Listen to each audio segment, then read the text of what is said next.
Hello everyone, myself Khyati Vyas from JMP English Medium Saraswati Group of Education. Today I am conducting this session for grade 5, subject is SS. We are discussing chapter number 5, the religious and social reformers, and this is my session number 2 for this chapter.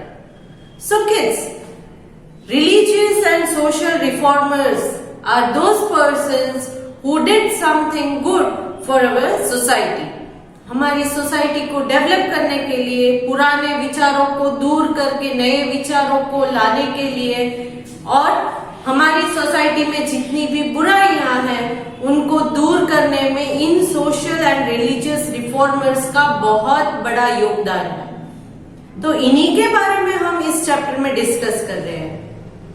In the previous session, we had discussed regarding two important people or two important social and religious reformers. Who were they? कौन थे वो? इनके बारे में हमने already discuss कर लिया है. Yes, it is Raja Ram Mohan Roy and Dayanand Saraswati. So before I start today's session, I would like you all to recall what did we learn about these people.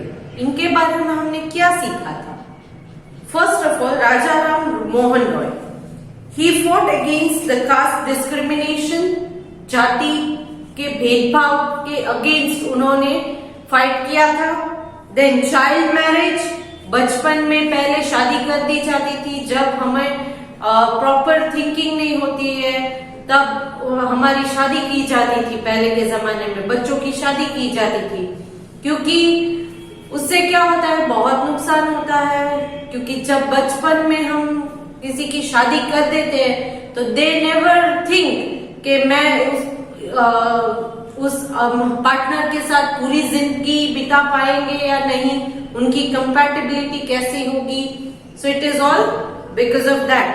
Then Sati system it was in Hindus कि when husband died the wife was burnt alive along with her husband. So Sati system के against उन्होंने fight किया था. Then favored western education को उन्होंने बहुत support किया था कि नहीं, ट्रेडिशनल वे ऑफ एजुकेशन के साथ वेस्टर्न एजुकेशन भी होना चाहिए. So he favoured western education. Then he founded the Brahmo Samaj. उन्होंने ब्रह्म समाज का फाउंडेशन किया था and is referred to as father of Indian renaissance. उनको फादर ऑफ इंडियन रिनाइजेंस भी बोला जाता है, राजा राम मोहन रॉय इनको. Then we discuss regarding Dayanand Saraswati. Dayanand Saraswati के बारे में भी हमने डिस्कस किया था प्रीवियस सेशन में. क्या डिस्कस किया था? He was founder of Arya Samaj, ब्रह्म समाज, राजा राम मोहन रॉय. आर्य समाज का जो है वो है Dayanand Saraswati. Then he condemned caste system. Condemn मतलब बहिष्कार करना कि मैं कास्ट सिस्टम में नहीं मानता हूं. तो he condemned caste system. Idol worship, किसी भी मूर्तियों की पूजा करना, उनका बहिष्कार किया था. एनिमल सैक्रिफाइस, निर्दोष प्राणियों की बलि चढ़ाना, इनका भी उन्होंने बहिष्कार किया था. Child marriage, then the rituals, अलग अलग टाइप की पूजा पाठ, हवन, ये वो सब जो करवाते हैं विधि विधान, उनका बहिष्कार किया था. एंड फाउंडेड दयानंद एंग्लो वैदिक स्कूल. उन्होंने दयानंद एंग्लो वैदिक स्कूल को स्टार्ट किया था. So all these things regarding these two famous social and religious reformers we studied in our previous session. In today's session we will learn in detail regarding Pandita Ramabai and Sir Syed Ahmad Khan. Sir से बुलाना है उनको, sir Syed Ahmad Khan. तो इन दोनों के बारे में आज के सेशन में हम डिटेल स्टडी करेंगे. Starting from Pandita Ramabai. Pandita Ramabai was born इन 1858. उनका जन्म 1858 में हुआ था. She was a poet and a fighter for women's right. वो एक पोएट थी, गायिका थी, और she used to fight for the women's right. महिलाओं के, औरतों के हक के लिए लड़ाई लड़ा करती थी, क्योंकि तब के जमाने में विमेन्स के साथ बहुत अत्याचार, अन्याय हुआ करता था। तो उनके अधिकारों के लिए, उनके राइट्स के लिए बहुत ही इन्होंने जंग लड़ी थी। She was a scholar at a time when women were not encouraged to study.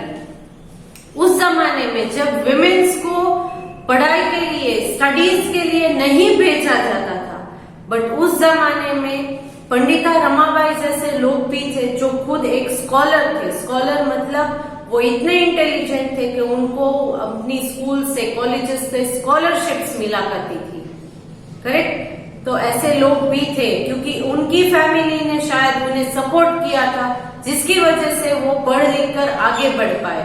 मगर उस जमाने में बाकी जो लड़कियां थी, विमेन थी, ज्यादातर विमेन्स को एजुकेशन के लिए प्रमोट नहीं किया जाता था। उन्हें एजुकेशन के लिए स्कूल्स में नहीं भेजा जाता था, सिर्फ लड़कों को भेजा जाता था, लड़कियों को नहीं भेजा जाता था। फैमिलीज की तरफ से ऑब्जेक्शन आता है कि लड़कियों को हम नहीं भेजेंगे। In fact, her father was thrown out of his house because he had angered people by educating his wife. तब उस जमाने में क्यों उनके फादर को अपने ही घर से बाहर निकाल दिया गया था? क्योंकि उन्होंने अपनी वाइफ को पढ़ाने के लिए आगे एनकरेज किया था। He had angered people by educating his wife. उन्होंने अपनी वाइफ को पढ़ा लिखा कर बाकी लोगों में गुस्सा आ गया, बाकी लोगों को गुस्सा आ गया कि अरे इन्होंने अपनी वाइफ को पढ़ाया, जो एक लेडी है, विमेन है, विमेन को पढ़ने का अधिकार नहीं था तब। तो इन्होंने क्या किया था, पंडिता रमाबाई के फादर ने अपनी वाइफ मतलब पंडिता रमाबाई की मदर को एजुकेट किया था, उन्होंने पढ़ाया लिखाया उनको। तो इसलिए लोग उन पर गुस्सा हो गए और उनको घर से बाहर निकाल दिया था, अपने ही घर से बाहर निकाल दिया था। So her father was thrown out of his house because he had angered people by educating his wife. अपनी वाइफ को एजुकेशन देने की वजह से लोगों में गुस्सा हो गए और लोगों ने उनको घर से बाहर निकाल दिया। Ramabai could recite 20,000 verses by the age of 15.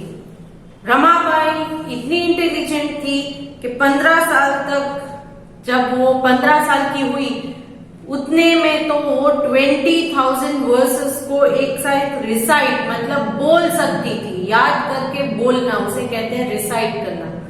तो वो इतनी इंटेलिजेंट थी।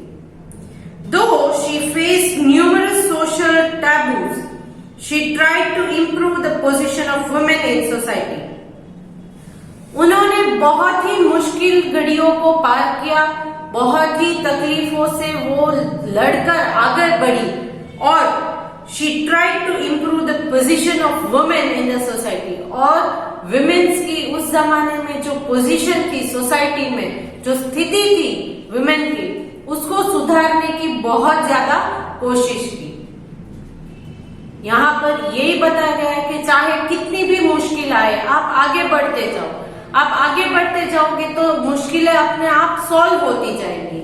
यहाँ पर पंडिता रमाबाई के आगे भी बहुत सारी अड़चने, मुश्किलें आई होंगी, बट फिर भी उन्होंने वुमेन्स के राइट के लिए बहुत ही बड़ी लड़ाई लड़ी थी। उनकी जो हालत थी सोसाइटी में, उसे इम्प्रूव करने में बहुत ही मेहनत की थी उन्होंने। She founded the Arya Mahila Samaj in Pune and later the Sharada Sadan. पहले उन्होंने पुणे में आर्य महिला समाज इसका स्टार्ट किया, इसको फाउंड किया, एंड लेटर शारदा सदन, और बाद में शारदा सदन भी स्टार्ट किया था, a shelter home for widows. ये शारदा सदन क्या है? ये एक शेल्टर होम, मतलब यहाँ पर जो विडोज हैं, विडोज मतलब जिन लेडीज के हस्बैंड मर जाते हैं उन्हें विडोज कहा जाता है। तो उस जमाने में विडोज को बहुत ही खराब परिस्थिति में घर में रखा करते थे। तो इन्होंने शारदा सदन को स्टार्ट किया, जहां विडोज जो है वो शांति से, आराम से और अपना सम्मान खोए बगैर वहां रह सकती है। तो इन्होंने शारदा सदन को स्टार्ट किया था। तो पंडिता रमाबाई ने क्या स्टार्ट किया था? First thing, Arya Mahila Samaj, it was in Pune, and the other one was Sharda Sadan. Sharda Sadan was made for the widows to stay there. She worked for poor women and widows. वो गरीब महिलाएं और जो widows थी उनके लिए काम करती थी. As she felt they were neglected by the society. क्यों? क्योंकि उन्हें ऐसा लगता था कि समाज में उनका बहुत ही बहिष्कार होता है, उनको कोई रिस्पेक्टफुली देख नहीं रहा है, उनको निग्लेक्ट किया जाता था. नेग्लेक्ट का मतलब है नजरअंदाज करना. उन पर कोई ध्यान नहीं देता था कि अरे ये मुश्किल में है तो इसकी मदद करनी चाहिए, इसको तकलीफ है तो तकलीफ को दूर करना चाहिए, ये नहीं सोचा करते थे. विमेन्स के लिए, specially poor women and the widows. तो इन्होंने इसीलिए पुअर वुमेन और विडोज के लिए बहुत ही अच्छे अच्छे काम किए थे. She help find jobs for widows so that they would not be dependent on their families. वो विडोज के लिए जॉब ढूंढा करती थी, काम ढूंढा करती थी, क्योंकि अब ये विडोज है, उनके हस्बैंड तो मर गए हैं, तो इनकी फैमिली, इनके बच्चे आगे कैसे बढ़ेंगे? आगे बढ़ने के लिए पैसे चाहिए, स्कूल जाना है, खाना खाना है, कपड़े पहनने, तो इन सारी चीजों में पैसे खर्च होते हैं. तो इन विडोज को पैसे कौन देगा? अगर पैसे नहीं मिलेंगे तो वो खाएंगे क्या, पहनेंगे क्या, और उनके बच्चे कैसे स्कूल जाएंगे, पढ़ेंगे, लिखेंगे? इन सारी चीजों को ध्यान में रखते हुए वो क्या करती थी कि वो इन विडोज के लिए जॉब्स ढूंढा करती थी, काम ढूंढा करती थी. जॉब मतलब आप किसी ऐसी जगह पर काम करो जहां आपके काम के अगेंस्ट वो लोग आपको पैसे देते हैं, पेमेंट करते हैं, तो ऐसे काम को कहते हैं जॉब. आप काम करें, बदले में वो लोग आपको पैसे देंगे. तो इसलिए वो विडोज के लिए जॉब ढूंढा करती थी so that they would not be dependent on their family. और अगर वुमेन को अपने पास पैसे मिल गए तो वो फिर अपनी फैमिलीज पर डिपेंडेंट नहीं रहती है कि बार बार छोटे मोटे खर्चे के लिए, अब उनके हस्बैंड तो थे नहीं तो वो किसी और से, अपने फादर से या अपने ब्रदर से ऐसे पैसे मांगा करना, वो उनके लिए रिस्पेक्ट की बात नहीं होती थी. तकलीफ होती है उनको भी कि हर बार मुझे पैसे दो करना. तो अब क्या हुआ, ये इंडिपेंडेंट हो गई, क्योंकि खुद भी जॉब करती है तो खुद कमाने लगी, खुद के पास पैसे हैं तो दूसरों से पैसे मांगने की जरूरत नहीं है. They need not be depended on their family. Family इसके ऊपर डिपेंडेड होने की अब उन्हें कोई जरूरत नहीं है. क्यों? क्योंकि उनके पास जॉब है और उस जॉब से वो पैसे कमाकर अपना घर चलाती है. She started school for girls and inspired them to educate themselves. उन्होंने स्पेशली गर्ल्स के लिए स्कूल्स को स्टार्ट किया था, और इन स्कूल में जो गर्ल्स आती थी उनको वो मोटिवेट करती थी कि आपको और आगे पढ़ना चाहिए, और आगे पढ़ना चाहिए, ताकि क्या हो कि सारी गर्ल्स जो है उन्हें एजुकेशन भी मिले, उन्हें जो डिफरेंसेस है educated people and non educated people में वो भी पता चले, एजुकेशन से क्या फायदा होता है इसके बारे में भी उनको पता चल जाता है. Correct? So she started school for girls and inspired them to educate themselves. खुद को आगे बढ़ाना है, इसके लिए मोटिवेट करना, इंस्पायर किया करती थी कि आप और आगे पढ़ो, और ज्यादा अच्छे से पढ़ो. She wrote number of books in Marathi and Hindi. वो एक लेखिका भी थी, तो उन्होंने मराठी और हिंदी लैंग्वेजेस में बहुत सारी बुक्स लिखी थी.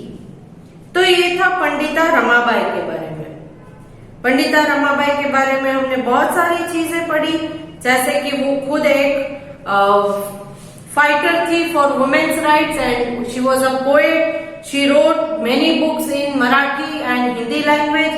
Then she founded the Arya Mahila Samaj. She also started later Sharda Sadan, which was meant for the widows which gave shelter to the widows, and she used to find job for the widows so that they need not be dependent on their families. तो ये था पंडिता रमाबाई के बारे में। और एक है, वो है सर सैयद अहमद खान। ये भी हिंदुस्तान के एक बहुत ही बड़े सोशल एंड रिलीजियस रिफॉर्मर्स हैं। इन्होंने भी हमारे समाज को सुधारने के लिए बहुत ही अच्छे अच्छे काम किए थे। Let us see what he did. Sir Syed Ahmad Khan was born in 1870। इनका जन्म 1817 में हुआ था। He was very well respected man in the field of education in the Muslim community. Muslim community, मुस्लिम जाति के जो लोग थे, उन लोगों के बीच ये बहुत ही रेस्पेक्टफुल इंसान थे। इनको सारे लोग बहुत माना करते थे, इनको बहुत ही ज्यादा मान दिया जाता था। आफ्टर द रिवोल्ट ऑफ 1857 का जो हमारा रिवोल्ट हुआ था, the British did not encourage education among the Muslims. उसके बाद ब्रिटिश लोग मुस्लिम्स को ज्यादा एजुकेट करने के लिए इंटरेस्टेड नहीं थे। वो मुस्लिम्स को ज्यादा एजुकेशन नहीं देना चाहते थे। Sir Syed Ahmad Khan wanted all the set ideas to be removed through modern education. और ये जो ब्रिटिशर्स ने आइडियाज जो पहले से सेट करके रखे हुए थे, उसको निकालना चाहते थे और सोसाइटी में एजुकेशन के लिए एक नया रास्ता खोलना चाहते थे। कि ये जो ब्रिटिशर्स कहते हैं कि इनको नहीं पढ़ाना चाहिए, उनको नहीं पढ़ाना चाहिए, ये सेट आइडियाज को हमें दूर करना है। So he wanted all the set ideas to be removed. और वो कैसे निकालना चाहते थे? Through modern education. उन आइडियाज को, उन पुराने विचारों को निकालना है तो कैसे निकालना है? कि लोगों को एजुकेट करो, उन्हें समझाओ कि क्या अच्छा है क्या बुरा है, उसके बारे में उन्हें ज्ञान होना चाहिए, उनकी शिक्षा होनी चाहिए, तो ही ये आगे बढ़ पाएंगे। He founded the Aligarh Muslim University and helped the community to get scientific and modern education so that they would not be lag behind. उन्होंने अलीगढ़ मुस्लिम यूनिवर्सिटी को स्टार्ट किया और वहां पर लोगों को एजुकेट करना स्टार्ट किया, पढ़ाना लिखाना स्टार्ट किया। क्यों? ताकि उनको साइंटिफिक एंड मॉडर्न एजुकेशन मिले, जिससे कि वो जब सारा देश डेवलप हो रहा है तब ये लोग बेचारे पीछे न रह जाए। सारे देश के साथ लोगों को भी, इन लोगों को भी डेवलप करना जरूरी है। ऐसा नहीं है कि आप सोसाइटी में एक पार्ट ऑफ द सोसाइटी को एजुकेट कर रहे हो, वो लोग मॉडर्न बन रहे हैं, डेवलप हो रहे हैं, और दूसरे सेक्शन को आप छोड़ रहे हो, तो उनका डेवलपमेंट कैसे होगा? तो उनको भी आगे बढ़ाना, डेवलप करना, एजुकेट करना जरूरी है। So he founded Aligarh Muslim University. He also work for the betterment of women by fighting against the purdah system and early marriages. इन्होंने भी महिलाओं के हक के लिए बहुत लड़ाई लड़ी थी। जैसे कि पर्दा सिस्टम, पहले के जमाने में पर्दा सिस्टम हुआ करता था, एंड अर्ली मैरिज। यहाँ पर भी अर्ली मैरिज, चाइल्ड मैरिज के बारे में दिया गया है। पर्दा सिस्टम एक ऐसा सिस्टम है जिसमें मुस्लिम कम्युनिटी की लेडीज को हाउस के सेपरेट सेक्शन में रखा जाता था, या तो उनके फेस को दुपट्टे से या उनकी साड़ी के पल्लू से कवर किया जाता था। उनका ये मानना था कि मेन को चेहरा दिखाना नहीं है। Womens were not allowed to show their faces to any man, so इसलिए उन्हें पर्दे में रखा जाता था। It was their opinion, correct? तो he fought against the पर्दा system and early marriage. Then he wanted girls to be educated and establish school for both boys and girls. इनका भी ये मानना था कि लड़कियों को शिक्षा मिलनी चाहिए, इसीलिए उन्होंने बॉयज के लिए भी स्कूल्स बनवाए थे, साथ ही साथ गर्ल्स के लिए भी स्कूल बनवाए थे। He challenged the rigidity that had set in the society. Rigidity मतलब जो दृढ़, इनके मन में जो दृढ़ निश्चय होता है कि नहीं ऐसे ही होने चाहिए, वैसा ही होना चाहिए, वो रिजिडिटी जो थी उनको निकाल दिया था इन्होंने। निकालने के लिए बहुत ही स्ट्रॉन्ग फाइट दी थी। कभी कभी ऐसा होता है कि आपके मन में सेट हो जाता है कि नहीं, घर जाने के बाद मुझे खाना चाहिए ही चाहिए, वो एक रिजिडिटी हो जाती है। तब क्या होता है, कभी कभी अगर आपकी मम्मा की तबीयत ठीक नहीं होती है तो आपको 10-15 मिनट वेट भी करना पड़े शायद, करेक्ट। तो उसके लिए आप फ्लेक्सिबल होने चाहिए। रिजिड होगे तो तकलीफ होगी, रिजिड नहीं होगे तो तकलीफ नहीं होगी। अगर आप रिजिड होगे कि आज मैं सिर्फ दिन में 3 लेक्चर्स ही अटेंड कर पाऊंगा, चौथा लेक्चर अगर एक्स्ट्रा लेक्चर है तो no, I can not do that, वो एक रिजिडिटी है। तो यहाँ हमारे समाज में पुराने जमाने में बहुत ही रिजिडिटी थी, that had set in the society. हमारी सोसाइटी में बहुत रिजिड लोग थे कि ऐसा ही होना चाहिए, लड़कियों को नहीं पढ़ाना चाहिए, हम नहीं भेजेंगे लड़कियों को, घर से बाहर नहीं भेजेंगे, पर्दा में ही रहना है। ये सब रिजिडिटी को दूर करने के लिए उन्होंने बहुत काम किए थे। So he challenged the rigidity that had set in the society.